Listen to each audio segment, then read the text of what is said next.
Sweethearts, how are you today? Welcome to Nanyacim. If this is your first time of coming across this channel, do not forget to smash the subscribe button, like, share if you can, and welcome to the family. And today we'll be checking out something different from what I have done. We will be checking out some history facts you may not have heard. Damn, I am so excited. The good thing about this is that you get to learn one or two things, and also the same thing with me. So if you're all ready, let's get into this. What's a history fact that just gets you choked up every time you have to tell it? Looks like I'm also going second because this other one just came up as well.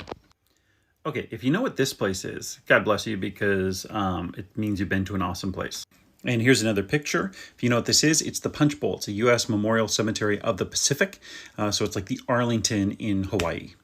And so here's what I want to talk about. There's all these gravestones here, and these are all pictures that I took back in 2010. So here's one of them. It's an unknown from the USS Arizona. Here's another. And here's another. They don't know what ship this person was assigned to. But here's the gravestone, and the first of two gravestones that I really want to talk about. And here's the second. So if you notice, those last two gravestones said 6 unknowns and 7 unknowns. And when I was at the cemetery, I asked one of the people walking around, why does it say 6 unknowns, 7 unknowns? Can you explain that to me? So he did. And it's one of the stories that I have to tell my students every year when we talk about Pearl Harbor. The reason there's 6 unknowns or 7 unknowns is because when the Oklahoma was finally turned on its side, which took nearly 8 months to do, they went inside the Oklahoma to recover bodies. When these ships sank, there were massive fires that burned inside of them. There were explosions, things burned, and they would go into different compartments and say at the bottom of a stairwell, and they'd find a big pile of ash. And pretty quickly they realized this was human remains. It's very difficult to identify human remains from full burnings like this, because literally there was nothing left but ash. But what they could do is they could take that pile of ash and keep it together. And they would put it all together in one spot, and they would sift through it.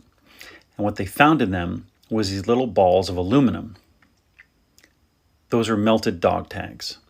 And they weighed the aluminum and determined that that was 6 dog tags worth of aluminum. Therefore, this was 6 sailors.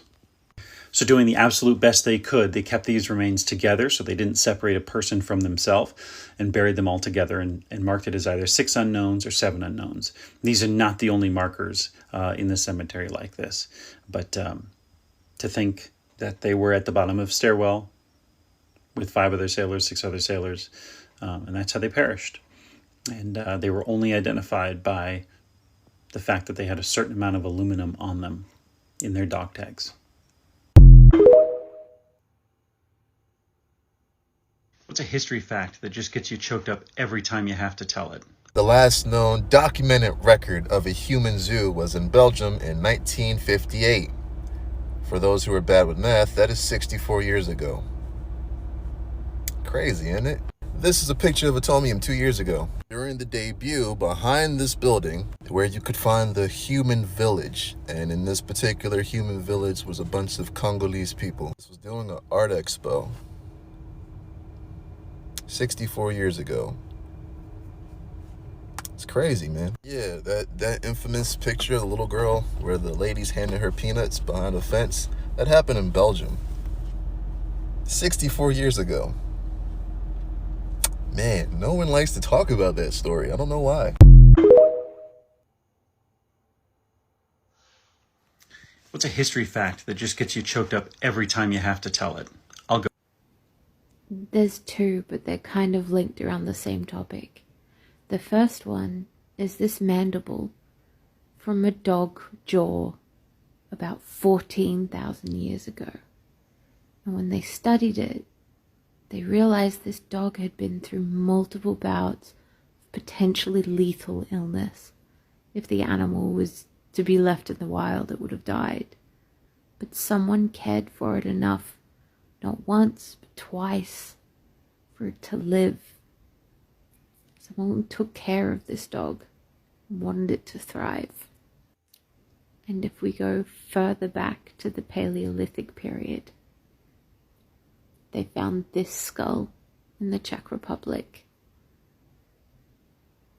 This is barely a dog. This is just domesticated from wolves. The skull shapes have just started to change.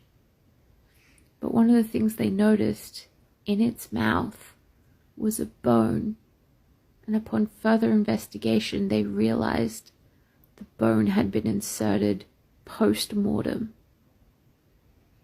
This dog had lived in a community that primarily at this time they were hunting woolly mammoth.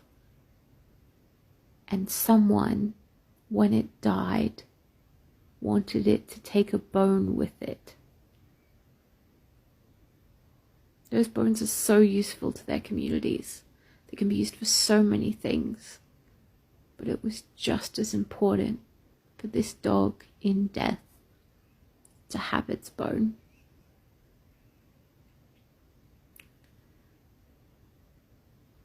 They're our best friends. Sometimes we're good friends back to them too. Even nearly 40,000 years ago.